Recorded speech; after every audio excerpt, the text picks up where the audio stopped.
বিজ্ঞান এখন কম্পিউটারে দেখতে পাচ্ছে এই পানিটা বাবার স্ফলিঙ্গ দিয়ে দ্রুত গতিতে বের হয়ে মায়ের রেহেম পর্যন্ত যাওয়ার যে রাস্তাটা, এখানে কমপক্ষে 40,000 মানুষ তৈরি হতে পারে। সূরা নাহাল 14 নম্বর পারা 14 নম্বর পৃষ্ঠা 14 নম্বর লাইনের 78 নম্বর আয়াতের মাঝের অংশে আছে। আল্লাহ বলেন শ্রবণ শক্তি, দর্শন শক্তি, বাক শক্তি, আকেল শক্তি আর ঘ্রাণ শক্তি, এই পাঁচটা আমি আল্লাহ আমার রব নামের কারণে হামসাকে দিয়েছি।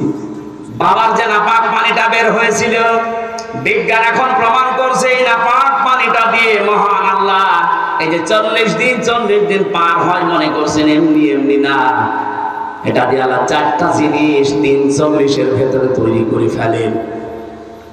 চুল, রক্ত, হাড় আর পর্দা, রক্ত, গোশত, চর্বি আর চামড়া।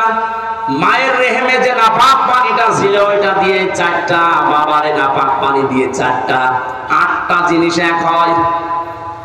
আপনি 8 জিনিস দিয়ে জীবন মানুষ বানাতে পারবেন না, কমপক্ষে মানুষ বানাতে হলে 13টা জিনিস লাগবে। কয়টা বলেন বলেন? এটা তাফসিরে আধুনিক তাফসির যেগুলো আছে এগুলো কম্পিউটারের সাথে মিলিয়ে দেখবেন, পেয়ে যাবেন। তাফসির আকারে আমরা একটা একটা করে যাব ইনশাআল্লাহ। জবান খুলে কোরআনের আয়াত থেকে শিক্ষা নেওয়ার উদ্দেশ্যে পড়েন, আউযু বিল্লাহি মিনাশ শাইতানির রাজিম। গরমে কি আপনারা সব গরমে জবান খুলে পড়েন, শয়তান যেন আশপাশে না থাকে। আউযু বিল্লাহি মিনাশ শাইতানির রাজিম। বিসমিল্লাহির রহমানির রহিম। ওয়াসারিউ ইলা মাগফিরাতিন মির রাব্বিকুম ওয়া জান্নাতিন আরদুহা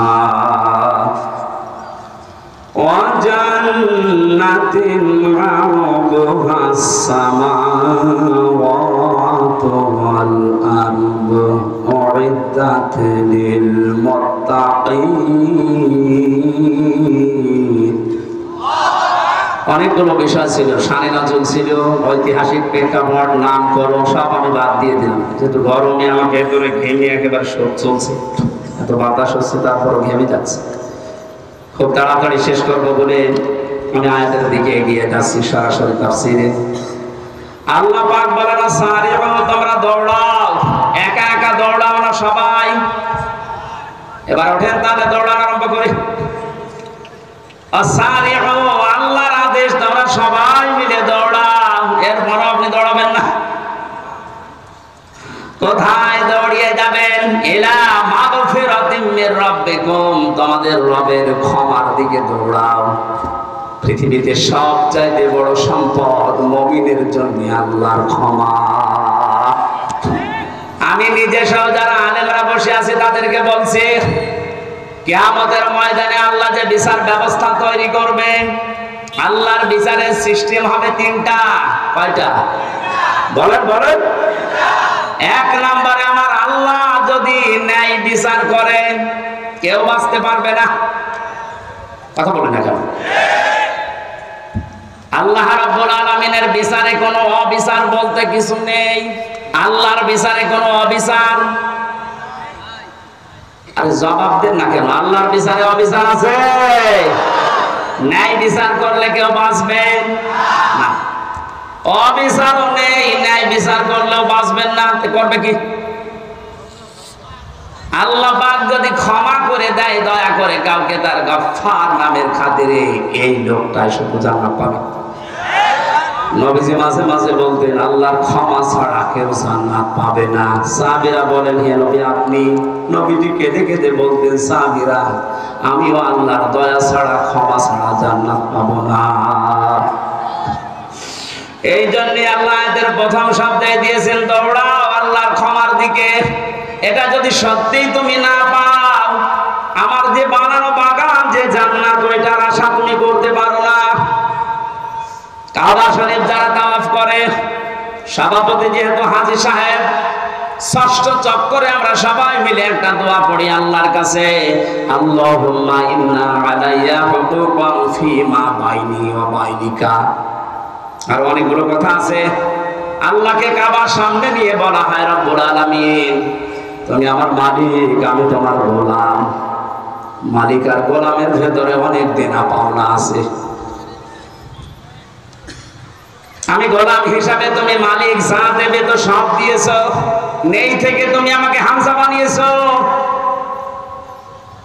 উল্লেখ করার মতো আমি চেয়ারম্যান, কিসের চেয়ারম্যান, আমি উল্লেখ করার মতো কিছু ছিলাম না। ওনার বয়স যদি এখন 50 বছর হয়, 51 বছর আগে উনি কিছু ছিল দুনিয়ায়? এই কথা বলে না কেন? হাল আতা আলাল ইনসানি হিনুম মিনাদ দাহরি লাম ইয়াকুন শাইআম মাযকুরা। মানুষের জীবনে কি এমন সময় অতিবাহিত হয়নি যখন সে আলোচনা করার মতো, উল্লেখ করার মতো কিছু ছিল না। মায়ের গর্ভের ভেতরে যখন বাবার এই নাপাক পানিটা দ্রুত গতিতে এসে পড়ে, বিজ্ঞান এখন কম্পিউটারে দেখতে পাচ্ছে এই পানিটা বাবার স্ফলিঙ্গ দিয়ে দ্রুত গতিতে বের হয়ে মায়ের রেহেম পর্যন্ত যাওয়ার যে রাস্তাটা, এখানে কমপক্ষে 40,000 মানুষ তৈরি হতে পারে। মায়ের জরায়ু দেওয়ালের সাথে কেউ ধাক্কা লেগে বিভিন্ন কায়দায় পড়ে মরে মরে যায়। ওখানে যে পৌঁছায় শুধু হামজা একা। আমি পৌঁছানোর পরে 40 দিন এভাবে করে বিভিন্ন রূপ আমাকে আল্লাহ নিজে দান করেন। ওয়াজআলা লাকুমুস সামআ ওয়াল আবসারা ওয়াল আফইদা।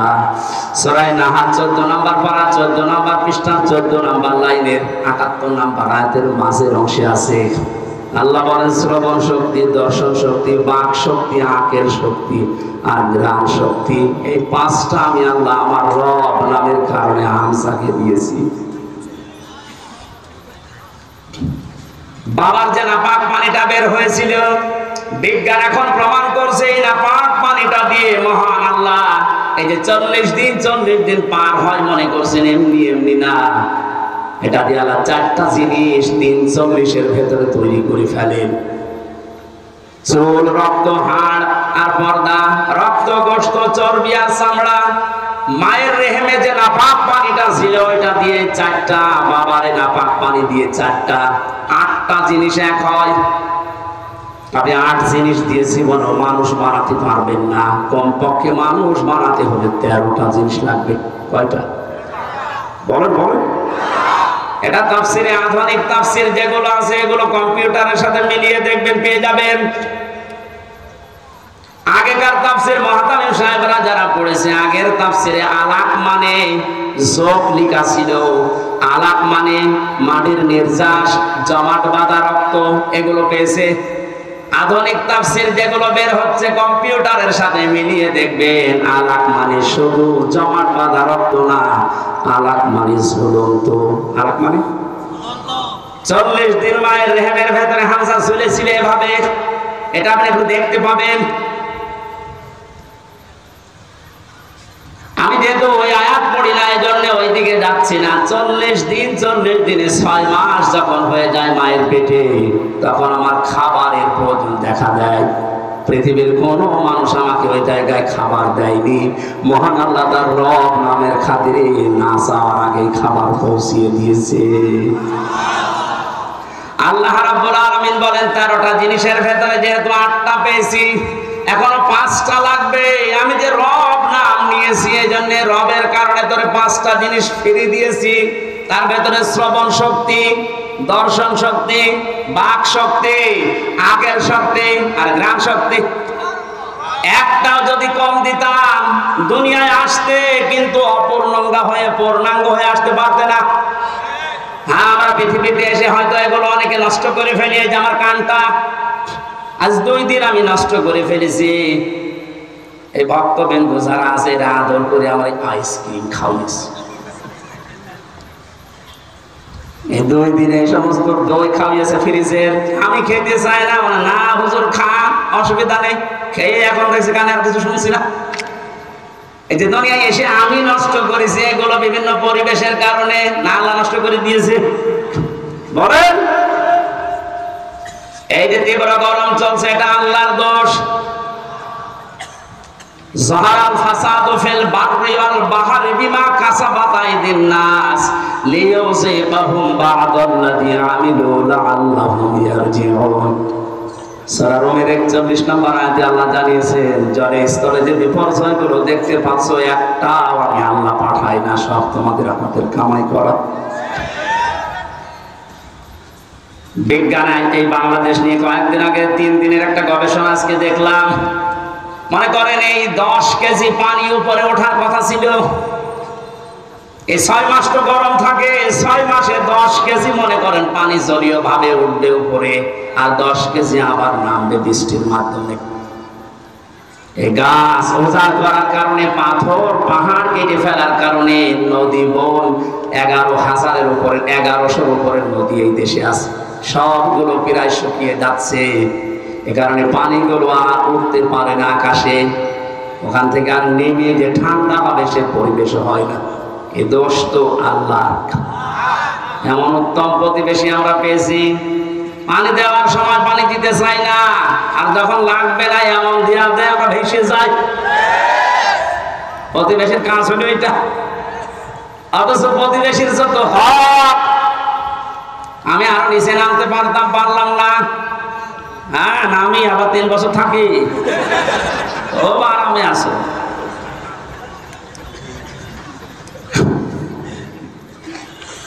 বিভিন্ন ধর্মীয় গোড়ামি বিশ্বাসের কারণে ওই সমস্ত জাতিরা তারা বিভিন্ন জিনিস পুড়িয়ে ফেলে, অথচ ওগুলো পুড়িয়ে ফেলার নিয়ম না, মাটির নিচে পুঁতে ফেলার নিয়ম। ওগুলো যেন পচে সার হয়, ওগুলো যে জমি উর্বর হয়, এই নিয়ম ছিল ইসলামের।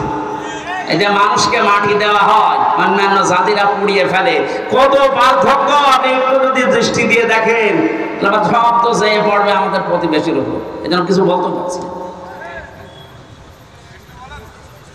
মা রান্না করছিল, ছেলেকে বলছে যে 50টা টাকা দিলাম তেল নিয়ে আয়, ও তরকারি আমার চুলার উপরে রান্না হচ্ছে না, ও তরকারি রান্না দেখতেছে, বাজারে যে রাস্তার মাঝখানে দেখে মার্বেল খেলা হচ্ছে। 50 টাকা দিয়ে মার্বেল কিনে খেলা আরম্ভ করিস, 50 টাকা হেরে গেছে। 3 ঘন্টা পরে বাড়িতে আসে, মা তো সেরকম রেগে আছে। ওই যে তরকারি যেটা চুলায় যায় আর নাড়ে, ওর নাম কি? ও যখন বাড়িতে এসেছে ডাক দিয়ে বলে, ওই হামজা, টাকা কই? কথা বলে না। তেল কই? কথা বলে না। 3 ঘন্টা কোথায় ছিলি? কথা বলে না। 3টা প্রশ্নের জবাব আমার জানা নেই। আসতে বলেন, আমি বললেই মার খাবো, না বললেও কথা বলে। প্রশ্নের জবাব গুলো কি আমার জানা নেই? বলতে পারবো, বললেই মারবে। আবার যদি চুপ করে থাকে যে বলবো না, তাও মারবে। তারপরে যদি একটু বুদ্ধিমান হয়ে থাকে, অন্তত 4-5টা মায়ের খাই, তারপরও বলবো না, বললেই সমস্যা। মায়ের উপর দিয়ে যাক, এই জন্য তো 3 বছর মায়ের উপর দিয়ে গিয়েছে। আপনারা যারা মানুষ পুড়িয়ে ফেলেন, পরিবেশের যে কি ক্ষতি হয় আপনি জানেন। এই খড় কোটা যেগুলো বিভিন্ন আবর্জনা মনে করে আপনি পুড়িয়ে ফেলছেন না, এটা নিয়ম নয়। বিশ্বনবী 1500 বছর আগে এটা নিষেধ করে দিয়েছেন, মাটির নিচে দিয়ে দাও, এগুলো সার হয়ে যাবে। মাটির উর্বর শক্তি, খাদ্য তৈরি করার যে শক্তিটা আল্লাহ বাড়িয়ে দেবে। এই জন্য পানি ওঠা এখন বন্ধ। হয়তো 10 কেজি ওঠার কথা ছিল, উঠে চলে গেছে বিভিন্ন কায়দায়। এখন যে নামবে যে সমস্ত জায়গায়, ওই জায়গাগুলো পানি নামানোর জন্য যেটা দরকার ওই জিনিস নেই, আল্লাহ দেবে কি করে? আমরা তো গাছ কেটে সব শেষ করে ফেলি, পাহাড়গুলো উজাড় করে ফেলি। এরপরে যেখান থেকে আসা দরকার 1100 বিল খাল নদী নালা যদি ভরাট থাকতো, এত গরমের ভেতরে আমাদের এই কয়দিন কষ্ট করা লাগতো না। এজন্য পাপের ফসল আমরা পেয়েছি। আল্লাহ বলেন নিউসিক পাবো, আমি একটু মশা চাকাই মাঝে মাঝে, দেখি ওরা ফিরে আসে কিনা। বাঙালি এমন চায়, ফিরে আসা দূরের কথা, আল্লাহর এই সমস্ত আযাব আসার পরে মন্তব্য দেয় টকশোতে বসে বসে যে এগুলো প্রাকৃতিক দুর্যোগ, এমন কিছু না। বেটা, প্রাকৃতিক দুর্যোগ বলে কিছু নেই, সব তোমাদের হাতের কামাই করা ফসল। পৃথিবীর যেই দেশে প্রকাশ্য জেনার ব্যভিচার বেড়ে যায়, মহান আল্লাহ তখন সঙ্গে সঙ্গে দেশে গজব নাজিল করার সিদ্ধান্ত নেয়, বাস্তব প্রমাণ তো পাই। কথা বলে না কেন? আমেরিকায় এত জেনা হয় না, বড় বড় ভবনগুলো সব জেনার কারখানা। আল্লাহর শরীরের বাইরে চলে গেছে, বিমানবন্দর পর্যন্ত ভাসিয়ে দিয়েছে। যা এখন এই ঘাস শুকিয়ে উঠতে ওদের 10 বছর লাগবে। দুবাইয়ের মতো এত উন্নত জায়গাগুলো যদি আল্লাহ কয়েক ঘন্টায় ধ্বংস ও স্তূপে পরিণত করে দিতে পারে, আমাদের দেশকে কিছুই করতে পারবে না, কারণ আমরা করোনা মোকাবেলা করে ফেলেছি।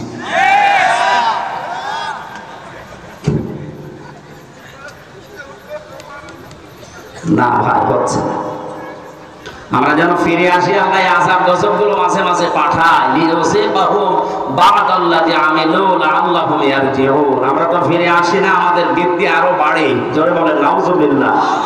আজ আমাদের এই পাপের ফসলের কারণে হাজারো সৃষ্টি কষ্ট পাচ্ছে। বলেন,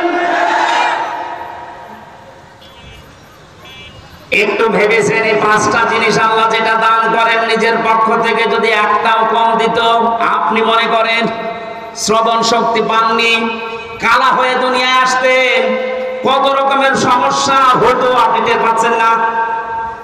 যদি দর্শন শক্তি আল্লাহ না দিত, আমি নিজে বাস্তবে দেখেছি, কুমিল্লায় এক মাহফিলে খাবার খাচ্ছিলাম, হঠাৎ বিদ্যুৎ চলে গেল।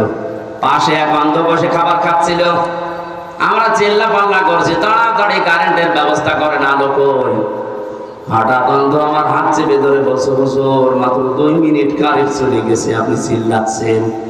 অথচ আজ 11 বছর, কি 40 বছর হয়ে গেল আমার জীবনে কোনো কারেন্ট নেই। 40টা বছর আমি চোখে দেখি না, আমি তো চিল্লালাম না। সেদিন একটা কনফারেন্স দেখছিলাম, সৌদিতে ছিলাম আমি, মদিনাতে। ওই সময় আমার চোখে পানি চলে এসেছে। আল্লাহ, ছোট্ট মাত্র 11 বছর বয়স, 2 চোখ নেই, পুরা কোরআন শরীফ আয়ত্ত করে ফেলেছে, সুন্দর করে তেলাওয়াত করছিল। হঠাৎ বিচারক ডাক দিয়ে বলছে, বাবা তোমার যে চোখ নেই, তোমার কি আল্লাহর প্রতি কোনো অভিযোগ আছে?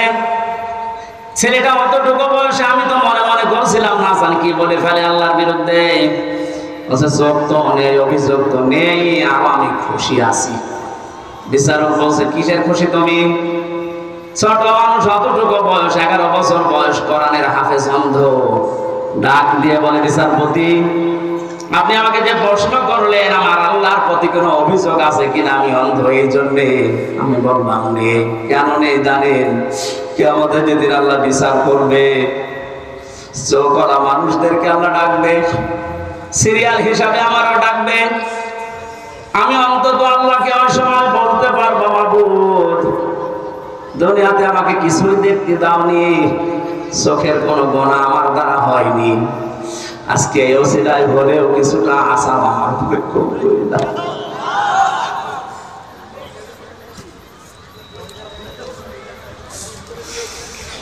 কাবার সামনে নিয়ে মানুষ এই কথাগুলো আল্লাহকে শোনাচ্ছে, আল্লাহুম্মা ইন্না আলাইয়া হুকুকান ফিমা বাইনি ওয়া বাইনিকা। হে মাবুদ, তুমি তো আমার মালিক, আমি তোমার চাকর, গোলাম, সার্ভেন্ট, বান্দা, ভিক্ষু যাই বলেন। আমি তো নেই থেকে হামজা হয়েছি। 13টা জিনিস তুমি দয়া করে আমাকে দিয়েছো, যা দেওয়ার দরকার সব আমারে দিয়েছো, একটাও বাকি নেই তোমার দিতে। কিন্তু তুমি মালিক হিসাবে তো আমার কাছে কিছু পাবে। আমি তো তোমাকে কিছুই দিতে পারলাম না। আজকে কাবা এসেছি সেই বাংলাদেশ থেকে, একটা খুশি আমার আছে, আল্লাহ তুমি আমার একটু মাফ করে দাও। আল্লাহ বলেন এই ক্ষমার দিকে দৌড়া। এটা যদি না পাই জীবনে, তার পুরা জীবনটাই ব্যর্থ। ফেরাউন ক্ষমা পায়নি, এজন্য 650 বছর রাজত্ব করে ওর জীবন ব্যর্থ। বলেন আজ যারা 41 সাল 71 সাল টার্গেট দেন, 71 নাম কিয়ামত পর্যন্ত যদি আপনি হায়াত পান আর ক্ষমতায় থাকেন, আল্লাহ পাক যদি আপনাকে মাফ না করে, আপনার পুরাটা জীবন ব্যর্থ। কি করবেন আপনি জীবনে? না সন্তান আদি বেশি জন্ম দিলেন, বেশি খাবার খেলেন, বেশি দিন বেঁচে থাকলেন, এই শেষ। আপনি একদিন না একদিন তো মরবেন, মাস্ট বি মরবেনই। কারণ আপনার চাইতে বড় লোক যিনি মুহাম্মদ রাসূলুল্লাহ, এত বড় দামি মানুষ মারা গেছে। জীবন এটাই।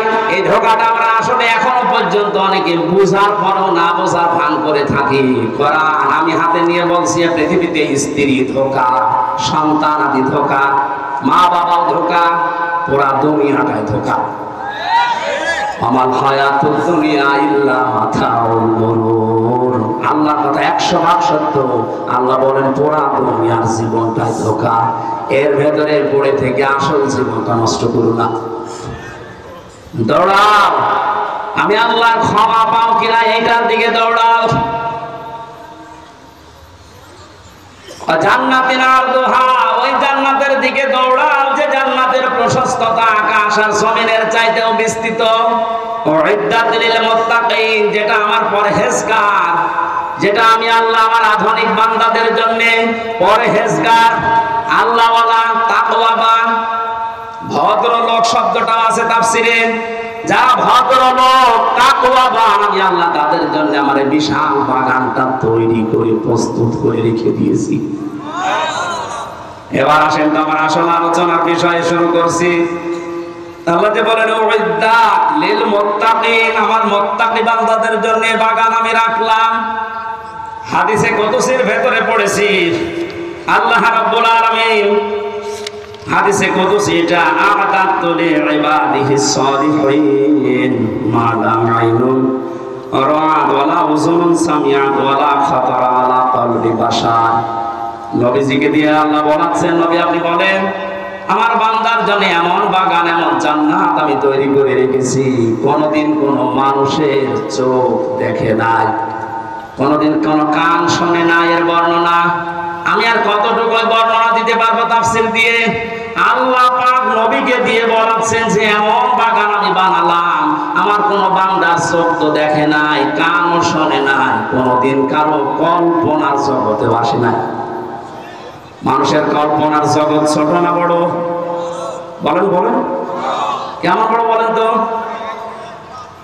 আমি কল্পনা করলাম এখানে 10 তলা বিল্ডিং হবে, কয় মিনিট লেগেছিল? 2-3 সেকেন্ডের ভেতরে আমার কল্পনা শেষ যে 10 তলা বিল্ডিং হবে এখানে। অথচ এটা বানালে 2-3 মিনিট সময় লাগবে, 2-3 বছর লাগবে।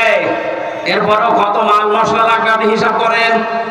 আল্লাহ পাক বলেন এই মানুষ যে কল্পনা করেছিল 10 তলা বিল্ডিং, ওয়ালাকুম ফিহা মা তাশতাহি আনফুসুকুম ওয়ালাকুম ফিহা মা তাদউন। আমি এমন জান্নাত বান্দা বান্দীদের জন্য বানিয়েছি যেখানে চাওয়ার আগে জিনিস পাওয়া যাবে। ধরে বলেন সুবহানাল্লাহ। এই জান্নাতের দিকে আল্লাহ দৌড়ানোর জন্য আমাদেরকে আহ্বান জানালেন যে দৌড়াও, আমি প্রস্তুত করে রেখেছি আমার বান্দাদের জন্য যেটা কল্পনার জগতেও ধরে না। 5টা গুণ যারা দুনিয়াতে অর্জন করতে পারবে, আমার আল্লাহ তাদের জন্য এই বাগান প্রস্তুত করেছেন। কয়টা? বলেন বলেন। কোরআনে কারীম জানাচ্ছে আল্লাযীনা ইউনফিকুনা ফিস সাররাই ওয়াদ দাররা, যারা সুখে দুঃখে দান করে, মানুষের জন্য খরচ করে। ইনফিকুনা এটা মোজারে বর্তমান, ভবিষ্যৎ, প্রেজেন্ট, ফিউচার। যারা সুখে হোক দুঃখে হোক যে অবস্থায় থাকুক খরচ করার অভ্যাস তৈরি করেন। আমাদের বলেন আমার কিছুই নেই, আমি করবো কি? যা আছে আপনি তাই করবেন, এটা আমার কথা বলার যোগ্যতা আছে, এইটাই আমি ইসলামের জন্য, মানবতার জন্য চেষ্টা চালাবো খরচ করার। আপনার লেখনের যোগ্যতা আছে, ওইটা আপনি লিখবেন। আপনার ক্ষমতা চেয়ার আছে, ওইটাই আপনি খরচ করবেন। ওসি সাহেব মনে করেন ওনার চেয়ারে খরচ করার বিষয় কি? চেয়ার খরচ করবে, চেয়ার থাকবে। ওনার সামনে একটা এসআই সাধারণ একজন বিনা কারণে মানুষকে ধরে এসে পিটাচ্ছে। ওনার কিছু করাও লাগবে না, টাকা পয়সাও দেওয়া লাগবে না। ওনার শুধু চেহারাটা সামনে নিয়ে যদি বলে, এই বেটা কি করিস, এমনিতে আমার আল্লাহ ওই লাখটাকে মুক্ত করে দেবে। এটা ওনার খরচ। এটা কি? সুতরাং যে যে পর্যায়ে আছেন ইসলামের জন্য, মানবতার জন্য আপনি খরচ করে যান।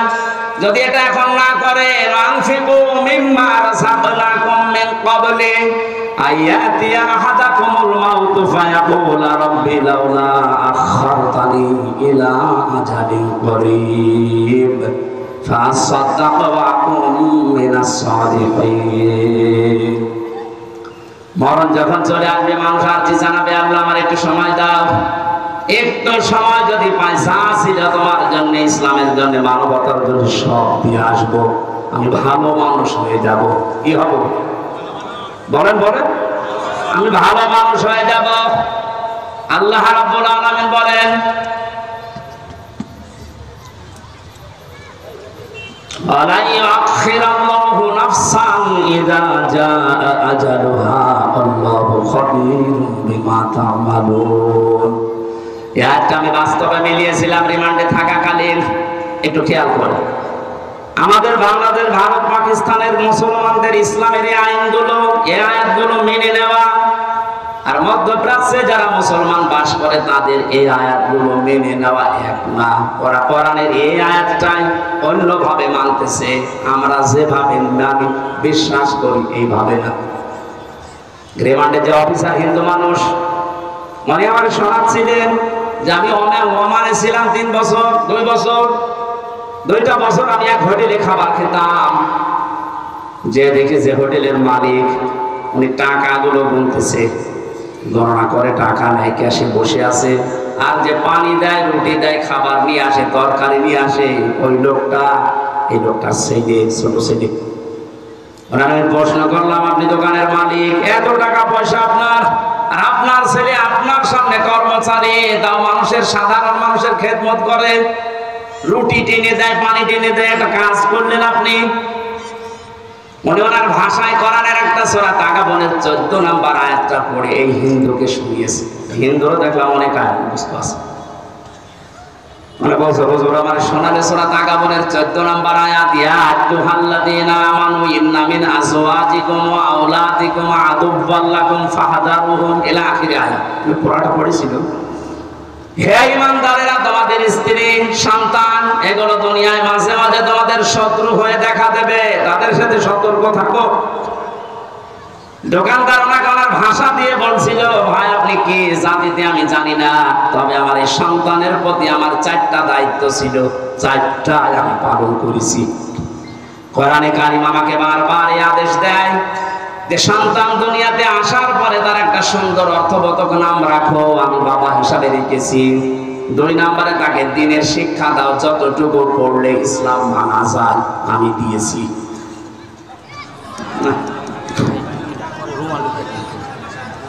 আবার করব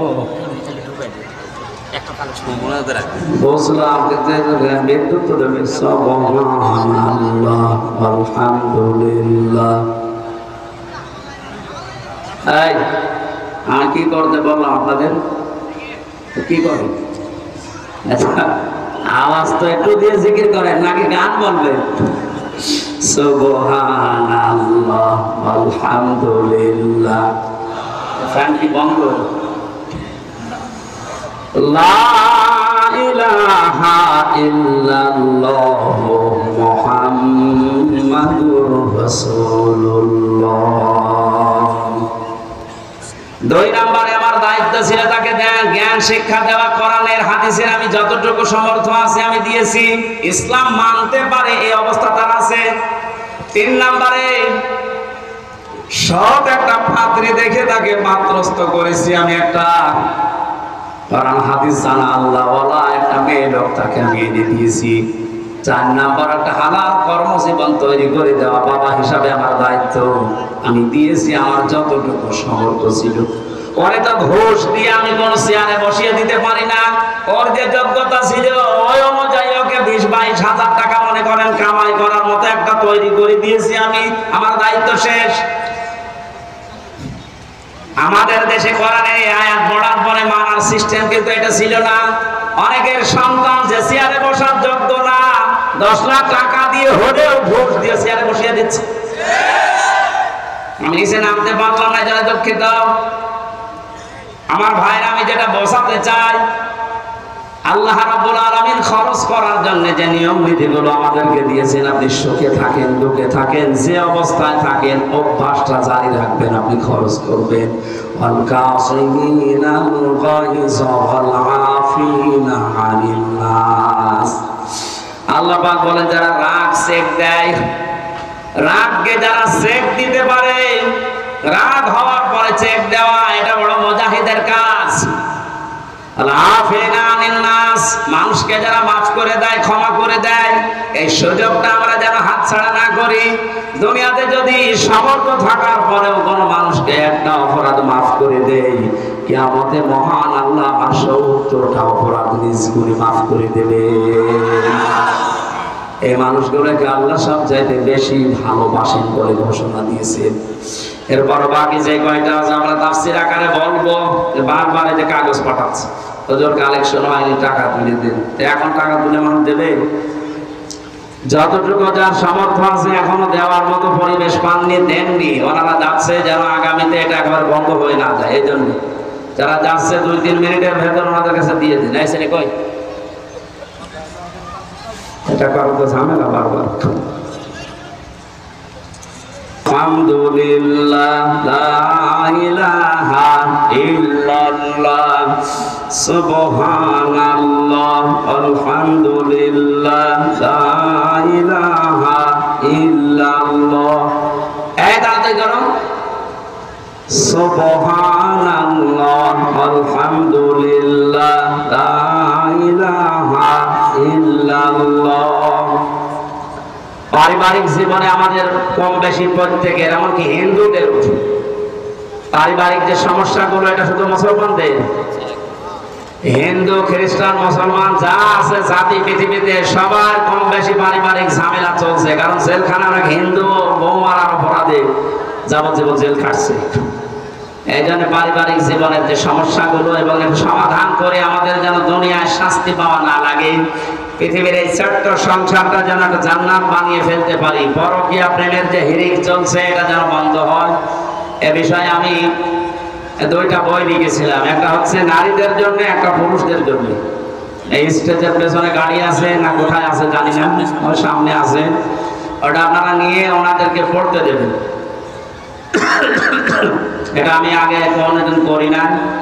জেলখানায় যে বাস্তব অভিজ্ঞতা পাওয়ার পরে এটা লিখেছিলাম। দেখলাম হাজারো মানুষ জেল খাটতেছে পারিবারিক জীবনে দাম্পত্য কলহের কারণে। এটা সমাধান করা দরকার। বাস্তবে আমাদের সুখের সংসার কিভাবে তৈরি হয়, আল্লাহ আমাদেরকে এই বইটা থেকে কিছু জ্ঞান অর্জন করে বাস্তবে আমল করাতে হবে। কি ঝড় উঠছে নাকি?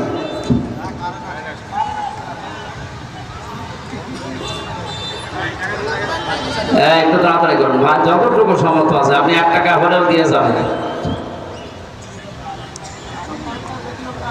আল্লাহ যাদেরকে ভালোবাসেন বলে ঘোষণা দিলেন, আল্লাহু ইউহিব্বুল মুহসিনিন, এই দলে অন্তর্ভুক্ত হওয়ার তৌফিক দিন। যে জান্নাত, যে বাগান আল্লাহ আমাদের জন্য বানিয়েছেন, এই জান্নাতের স্তর হচ্ছে 100টা। কয়টা? আমরা অনেকে জানি জান্নাত একটা, জাহান্নাম একটা। এর স্তর 7টা বা 8টা না। জান্নাতের স্তর 7টা না, কোরআনে আমি 100টার উপরে পেয়েছি। এই বইয়ের ভেতরে কোরআনের আয়াত দিয়ে হাদিস দিয়ে দিয়েছি 100টার উপরে জান্নাতের স্তর আছে, দরজা আছে। দুনিয়াতে যে যে ধরনের ভালো কাজ করবে, আল্লাহ তাকে ওই দরজা দিয়ে প্রবেশ করাবে। বেশি প্রচলিত যেগুলো আছে, জান্নাতুল ফেরদাউস, জান্নাতুল মাওয়া, দারুস সালাম, জান্নাতুল নাঈম, জান্নাতুল আদন, জান্নাতুল খুলদ, জান্নাতুল আলিয়া, দারুল করার। এই 8টার পরিচয় আমরা বেশি জানি বা মুখে মুখে চলে। মাকাআদি সিদকিন আমিন, এই সমস্ত জান্নাতের যে দরজা আছে, স্তর আছে, অনেকে জানি না। এর ভেতরে 100টার উপরে স্তর দেওয়া আছে। আমরা জান্নাতের 100টা স্তর, যে আমল করলে যে স্তর দিয়ে, যে দরজা দিয়ে আল্লাহ প্রবেশ করাবে। জান্নাতের এই দরজাগুলোর পরিচয় কালকে আমার মাহফিল আছে দিনাজপুরে, কোন যেন কাহারোলে আছে দিনের বেলা। ওই জায়গায় অন্তত আটটা পরিচয়, কোন কাজ করলে কোন জান্নাতে আপনি যেতে পারবেন দরজা দিয়ে, ওখানে শোনাবো ইনশাআল্লাহ। আর রাতের বেলা আছে রানী শঙ্করে, ওখানে বাকি যে কয়টা আছে দেখি বলতে পারে কিনা। খুব কষ্ট হচ্ছে গরমে, আর বলছি না, যারা যা দিয়েছেন আল্লাহ যেন কবুল করেন। আল্লাহুম্মা আমিন। লা ইলাহা ইল্লা আনতা সুবহানাক ইন্নী কুনতু মিনাজ জালিমিন। লা ইলাহা ইল্লা আনতা সুবহানাকা ইন্নী কুনতু মিনাজ জালিমিন।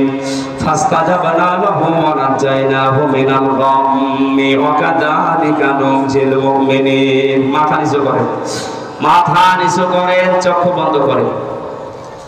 জীবনের অপরাধগুলো হযরত আদম আলাইহিস সালামের মতো আমরা স্মরণ করছি। রব্বানা যালামনা আনফুসানা ওয়া ইল্লাম তাগফির লানা ওয়া তারহামনা লানাকুনান্না মিনাল খাসিরিন। রব্বুল আলামিন বাংলাদেশের দিনাজপুর জেলার সদর থানার এই গাবুলা এলাকার দিকে তোমার দৃষ্টি নিক্ষেপ করে দেখো। হাজার হাজার বান্দা বান্দি রাত 12টা বেজে যাচ্ছে, তাহাজ্জুদের এই সময় পর্যন্ত এরা চাতক পাখির মতো বসে আছে। কোরআনে কারীম জানিয়েছে জান্নাতের দিকে দৌড়াতে, তোমার ক্ষমার দিকে দৌড়াতে। বাকি জীবনে যেন আজটা আমরা মেনে চলতে পারি, সেই তৌফিক আমাদের ভিক্ষা দাও। এ বিশাল আয়োজনে যদি সওয়াব তুমি দিয়ে থাকো, কোটি কোটি করে বাড়িয়ে দাও। কিয়ামতে যিনি সুপারিশ করে জান্নাতে নিয়ে যাবে, ওই নবীর রওজায় পৌঁছাও। হযরত আদম থেকে যত মানুষ কবরে আছে এদেরকে তুমি মাফ করে দাও। বিশেষ করে আমাদের মা নেই, যাদের বাবা নেই, মার বাবাকে তুমি এই মুহূর্তে কবরে জান্নাত দিয়ে দাও। আল্লাহ তাআলা মাহফিলের প্রধান অতিথি, বিশেষ অতিথি সহ যত সম্মানিত মানুষেরা বসে আছে, এদের সম্মান মর্যাদা দুনিয়া আখিরাতে বাড়িয়ে দাও। আমাদের সম্মানিত সভাপতি, আমার মাথার তাজ, বিশিষ্ট আলেমে দ্বীন, রব্বুল আলামিন তোমার আলিম বান্দাকে আলেম হিসাবে কবুল করে নাও। এই আসনের মাননীয় এমপি যিনি, তার মায়ের জন্য তিনি দোয়া চেয়েছেন, তুমি নিজেই শিখিয়েছো মায়ের জন্য দোয়া করা। রব্বির হামহুমা কামা রব্বায়ানি সাগীরা। আল্লাহ এমপি সাহেবের মাকে তুমি ক্ষমা করে দাও, তার জীবনের ভালো ভালো কাজগুলো কবুল করো। ওই মহিলার জীবনের অন্যায় যদি কিছু করে মাফ করে দাও। এমপি সাহেবের বাবাকেও তুমি ক্ষমা করে দাও। এ বিশাল জনপদের দায়িত্ব তার মাথার উপরে দিয়েছো, ওমরের মতো পালন করার সুযোগ দাও। সম্মানিত মা বোনদেরকে তুমি পর্দায় থাকার তৌফিক দাও। ফাতেমার মতো, আসিয়ার মতো, আয়েশার মতো জীবন তাদেরকে দাও। স্বামী সংসারে যাদের শান্তি নেই, তোমার সালাম নামের খাতিরে শান্তি দাও। রব্বুল আলামিন এই জেলার মাটির নিচে যত মানুষ ঘুমিয়ে আছে, কোরআনের ইজ্জতে তাদের মাফ করে দাও। প্রশাসনের যে ভাইরা আজকের মাহফিলে সাহায্য সহযোগিতা করেছে বিভিন্ন ভাবে, তাদের মা বাবা, আত্মীয় স্বজন যারা বিভিন্ন জায়গায় আছে, তাদেরকে তুমি সহি সালামতে রাখো।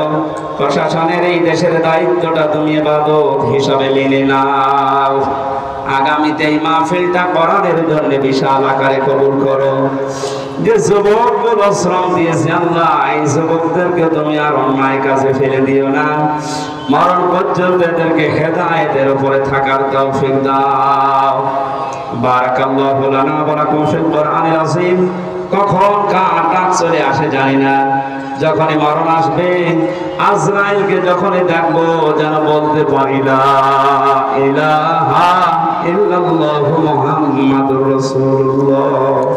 আসসালামু আলাইকুম।